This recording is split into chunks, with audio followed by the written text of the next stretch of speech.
Assalamualaikum. Hi guys, today we are sharing with you the recipe of chole ki chaat, which is very common. Now you can easily make it at home. So I hope you are all well.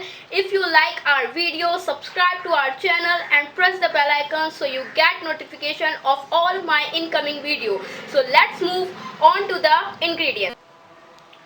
Chole 2 cup, आलू 1 cup, इमली का pulp 1 cup, प्याज 1 cup, दही 1 cup, टमाटर 1 cup, काली मिर्च का powder 1 teaspoon, chaat masala 1 teaspoon, नमक 1 teaspoon, cumin powder 1 teaspoon, हरी मिर्चें 1 टीस्पून, हरा धनिया 1 टीस्पून, पापड़ी होममेड.